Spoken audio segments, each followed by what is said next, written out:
And అంటే coming to family పరంగా చూసుకుంటే చిరంజీవి గారు ప్రతి ఒక్కరి ఫ్యామిలీలో ఒక మెంబర్. అవును.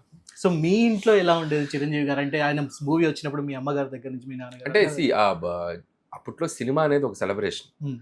సో అందరి సినిమాలు రిలీజ్ అవుతుండే మనకి ఈక్వల్గా. బాలకృష్ణ గారి సినిమాలు కానీ, వెంకటేష్ గారి ఫిల్మ్స్ కానీ, నాగార్జున గారి ఫిల్మ్స్ కానీ, అందరి ఫిల్మ్స్కి ఒక సెలబ్రేషన్ లాగా వెళ్తుండే వాళ్ళం. అండ్ చిరంజీవి గారి ఫిల్మ్స్ అంటే మేము ఉన్న ఏరియాలో రిలీజ్ వచ్చేవి కాదు. అప్పుడు వీళ్ళు పెద్ద హీరోల ఫిల్మ్స్, నేను అద్దంకి అని ఒక టౌన్లో ఉండేవాళ్ళం. ఏదో ఒకటి రెండు ఫిల్మ్స్ రిలీజ్ వచ్చాయి. అంటే సెకండ్ రిలీజ్, థర్డ్ రిలీజ్ చూసేవాడిని నేను. అప్పటికే సినిమా సూపర్ డూపర్ హిట్ అయిపోయి. అండ్ అఫ్ కోర్స్ చిరంజీవి గారి ఫిల్మ్ థియేటర్కి వెళ్ళటం అంటే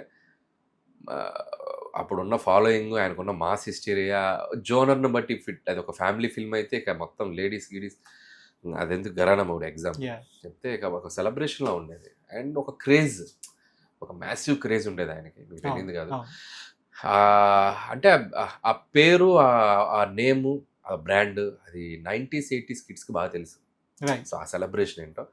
అండ్ ఇప్పటికి కూడా and at the age of 70 still he's ruling the box office. And last సంక్రాంతికి ఆయన క్రియేట్ చేసిన రికార్డ్స్ కానివ్వండి, ఆయన లుక్స్ మెయింటైన్ చేసే విధానం కానివ్వండి, అండ్ 35-40 ఇయర్స్ బ్యాక్ ఎలా ఉన్నారో స్టిల్ అదే ఒక ఇమేజ్ని మెయింటైన్ చేయడం ఆయన తీసుకుంటున్న కష్టం కానీ, ఒక యాక్టర్గా ఆయనకి సినిమా మీద ఉన్న ప్యాషన్, అభిమానులకు కానీ, ఆయన అభిమానించే వాళ్ళందరికీ కానీ ఆయన ఎలా కనపడాలని ఆయన తీసుకునే ఒక dedication, that's like out standing. Right sir.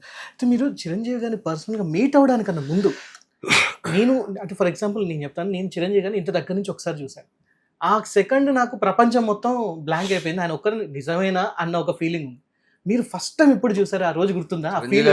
First time సినిమాల్లో చూసిన చిరంజీవి గారిని లైవ్లో చూసిన ఎవరికైనా మనం ఒక తెలియని ఒక మెరుపు లాంటి ఒక మెమరీ అది. ఎవరు మర్చిపోలేము.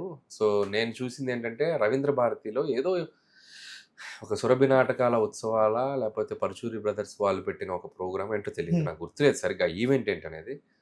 సో నేను స్టేజ్ మీద ఉన్నాను, చిరంజీవి గారు ఇలా మెట్లెక్కి నా ముందు నుంచి ఇలా వెళ్ళి సెంటర్ ఆఫ్ ద స్టేజ్కి వెళ్తున్నారు. సో ఒక ప్రొఫైల్లో ఇలా పాస్ అయ్యారు నా ముందు. So that is the first memory ఆయన నేను చూసింది. సో ఒక నిమిషం చిన్న చిరంజీవి గారు ఇలా ఉంటారా లైవ్లో అని ఒక ఫీలింగ్ వచ్చింది. బాగుండింది. అంటే స్క్రీన్ మీద చూసిన ఒక హీరోని మళ్ళీ లైవ్లో చూడటం అనేది మెమరబుల్ ఎక్స్పీరియన్స్. రవీంద్ర భారతి హైదరాబాద్లో.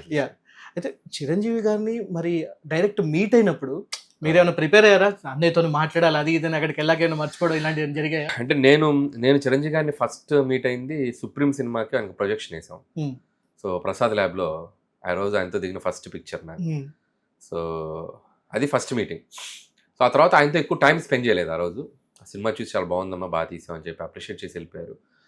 ఆ తర్వాత రాఘవేంద్ర గారి ఇంట్లో ఒక ఆయన ఫోటో ఒకటి ఉంటుంది, నేను ఒక స్ట్రైప్స్ టీషర్ట్ తోటి ఆయనతో ఫోటో దిగాను.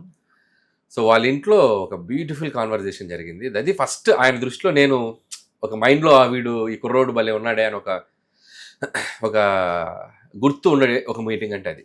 ఆ రోజు ఆయనతో మాట్లాడుతూ, ఆయనతో జోకులు చెప్తూ బాగా చాలా హ్యాపీనింగ్గా జరిగింది ఆ మీటింగ్. అక్కడ రిజిస్టర్ అయ్యాను నేను ఆయనకు మైండ్లో. ఇక ఆ తర్వాత చాలాసార్లు సినిమా నేను చేద్దాం అనుకోవడం జరిగింది, కానీ కుదరలేదు.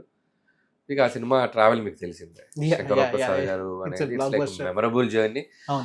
ఆ కథ ఓకే అయిన దగ్గర నుంచి ఆ సినిమా రిలీజ్ అయ్యి సక్సెస్ మీట్ అయ్యి ఆయనతో సినిమా కనిపెట్టి ఆయన నుంచి బయటకు వచ్చే వరకు అది ఒక రోలర్ కోస్టర్ అని చెప్పాలి. ఎన్నో మెమరీస్, ఎన్నో emotional moments.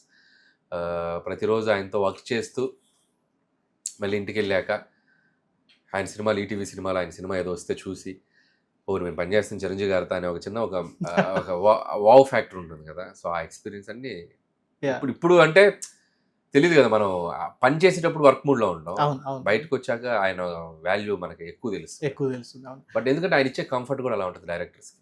So you won't behave like a megastar. భయపెట్టడం అలా ఉండదు. So is like very normal friendly స్పేస్లో ఉంటారు. అది ఆ స్పేస్ దొరకడం అదృష్టం. నాకైతే ఆ ఇంట్లో ఒక ఫ్యామిలీ మెంబర్ లాంటి ఒక స్పేస్ ఇచ్చారు ఆయనకి. అంత బాగా చూసుకున్నారు నన్ను. It's like life time memorable. అయితే మీరు ఆయన డైరెక్ట్ చేసేటప్పుడు ఏమన్నా భయం ఉండేదా ఎక్కడైనా? అంటే ఆయనకి ఒక నరేట్ చేసేటప్పుడు ఆయన ఎలా వినేవారు? మీరు ఒక సీన్ని నరేట్ చేసేటప్పుడు ఎలా వినేవారు?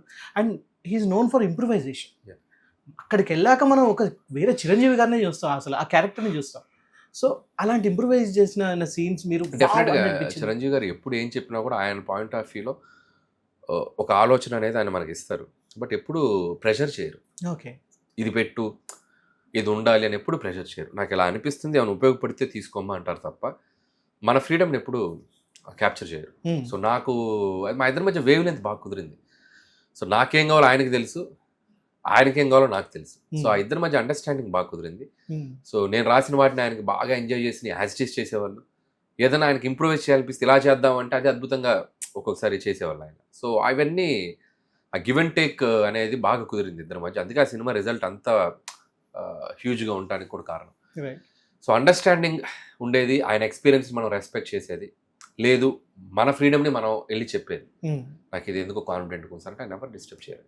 ఓకే అమ్మా నీకు అనిపిస్తే తీసుకుంటాను, అంతేగాని ప్రెషర్ చేయరు. ఓకే. ఓకే. సో అది ఆ ఇద్దరి మధ్య ఉంది కాబట్టి వీఆర్ అంటే బాగా జెల్ అయిపోయాం ఇద్దరం. సో ఆ కెమిస్ట్రీ మీకు సినిమాలో చూస్తే కూడా మీకు అర్థం అవుతుంది. సో ఆయన్ని నేను డీల్ చేసిన విధానం కానీ, ఆయన నా కోసం చేసిన ఏం చేయమంటే ఆయన ఏదన్నా వావ్ అని చెప్పమన్నా కూడా ఆయనకున్న స్టార్డమ్కి ఒక సెకండ్ ఆలోచించవచ్చు. బట్ ఈడేదో ఆలోచిస్తున్నాడు, ఈడేదో ఫన్ టైమింగ్ విచిత్రంగా ఉంది, సరే కానీ అని చెప్పి చేసేసారు. సో నా దట్ బికెమ్ వైరల్ అయిపోయింది ఆయన చెప్పడం వల్ల. సో అట్లాంటివి మైన్యూట్ థింగ్స్ కూడా. సో వన్స్ బిలీవ్ చేశారంటే హీ గివ్ ద బెస్ట్. దాంట్లో డిస్కషన్.